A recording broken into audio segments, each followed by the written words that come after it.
जय हिंद फ्रेंड्स। पिछली वीडियो के अंदर मैंने आपको एक्सप्लेन किया था प्रोसेसिंग ऑफ टिम्बर के बारे में, है ना।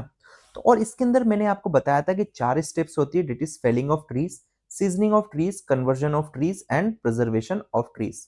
तो फेलिंग ऑफ ट्रीज को मैंने आपको डिटेल में एक्सप्लेन किया था। आज के इस वीडियो के अंदर मैं आपको एक्सप्लेन करूंगा सीजनिंग ऑफ ट्रीज के बारे में, है ना।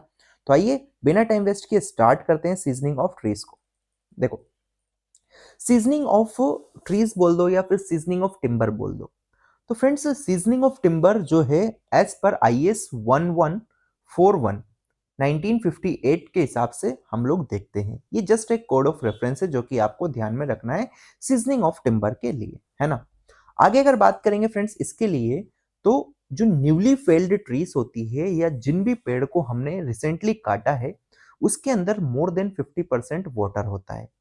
ये जो वाटर होता है friends, in the form of sap हो सकता है या फिर मॉइस्चर के फॉर्म में हो सकता है।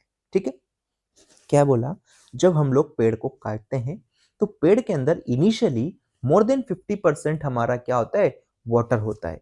जो वाटर हमारे अलग अलग फॉर्म्स में हो सकता है, इधर सेप के फॉर्म में या फिर मॉइस्चर के फॉर्म में। तो फ्रेंड्स क्या करना है, ये टिम्बर जो हमने काटा है, डेट इज जो पेड़ काटा है, उसको अगर सुटेबल इंजीनियरिंग एप्लीकेशन में यूज करना है, to make timber suitable for engineering application it must be dried by removing this water. मतलब कि अगर किसी भी एप्लीकेशन के लिए इसका यूज करना है किसका, टिम्बर का, तो वो सूखा होना चाहिए, ड्राइड होना चाहिए। ठीक है, तो उसको सुखाएंगे हम लोग। तो जो प्रोसेस है, क्या बोल रहा हूं मैं, यहां पर ध्यान दीजिएगा, the process of drying timber to remove moisture is known as seasoning. ये चीज आपको ध्यान में रखनी है जब कभी भी आपसे कोई पूछता है सीजनिंग क्या होता है। तो सीजनिंग एक ऐसी प्रोसेस है जिसके अंदर हम लोग टिम्बर को सुखाते हैं। देख सिंपल सा, यहाँ पर the process of drying timber to remove moisture is known as seasoning. Clear हो गया मेरे ख्याल से डेफिनेशन। ओके, आगे अगर बात करें फ्रेंड्स कि जो हमारा टिम्बर होता है या जो ट्री होता है, जब इसको हमने रिसेंटली काटा था, तो इसके अंदर जो वाटर होता है अलग अलग फॉर्म्स में हमको देखने को मिलता है ना। जैसे कि एक फॉर्म तो हो गया फ्री वाटर के फॉर्म में ये मिलेगा, जो कि हमारा क्या होता है, सेप होता है। सेप मेरे ख्याल से आप लोग फेमिलियर हो चुके होंगे।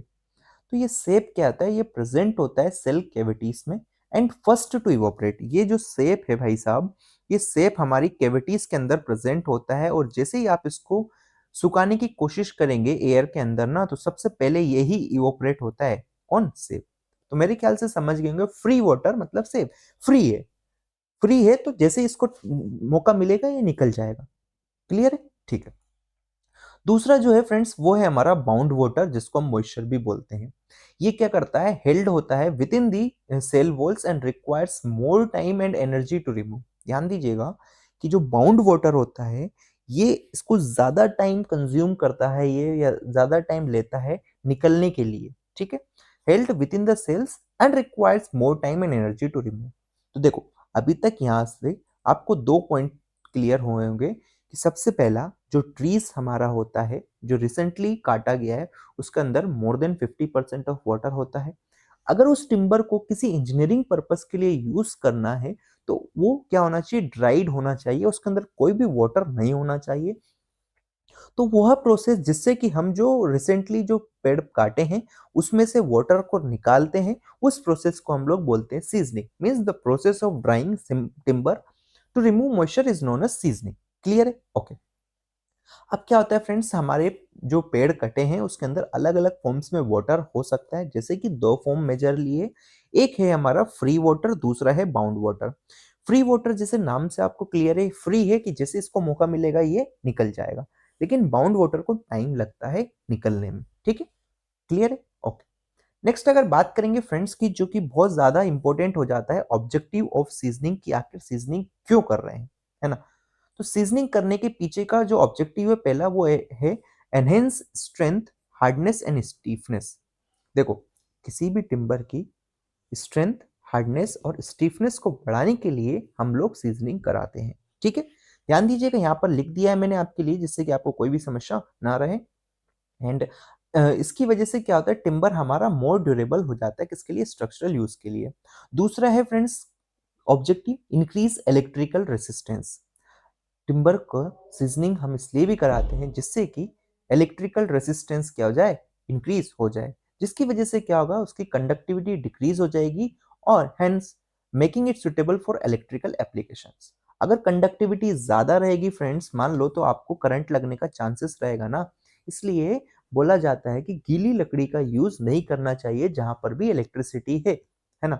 तो इसीलिए हम लोग ऑब्जेक्टिव करते हैं। ऑब्जेक्टिव क्या क्या है सीजनिंग का? पहला ऑब्जेक्टिव मैंने बताया कि enhance strength, hardness and stiffness, increase electrical resistance. तीसरा हो जाएगा reduce the tendency to crack, shrink and warp, improves dimensional stability. Clear हो गया? चौथा जो हो जाएगा फ्रेंड्स ऑब्जेक्टिव कि protect against insect and fungi. जैसे कि मैंने आपको बहुत सारे अलग अलग डिफेक्ट्स के बारे में बताया, तो उन डिफेक्ट्स के भी हमको क्या करता है, प्रोटेक्ट करता है। कौन? Seasoning. That is protect against insects and fungi, minimize decay and degradation. Okay. Next अगर बात करेंगे फ्रेंड्स इसके अंदर ही, तो वो है हमारा इम्प्रूव वर्केबिलिटी। सीजनिंग से आप वर्केबिलिटी को भी बढ़ा सकते हैं, मतलब कि आसानी से उसको टिम्बर के साथ आप वर्क कर सकते हैं। डेट इज ईजियर हो जाता है उसको काटना, उसको शेप देना और ज्वाइन करना। ठीक है। तो सीजनिंग से ये सारे आपको क्या मिलेंगे, एडवांटेज मिलते जाएंगे। नेक्स्ट जो है फ्रेंड्स वो है एनहेंस कंबस्टिबिलिटी। ठीक है। अगर आप टिम्बर का यूज कर रहे हैं बर्निंग के लिए, that is allows timber to burn rapidly when used as a fuel. Clear है? इसलिए भी सीजनिंग ये भी एक मेजर ऑब्जेक्टिव है। नेक्स्ट अगर बात करेंगे make timber fit for engineering applications, ensure it's suitability for construction and industrial use. Clear है?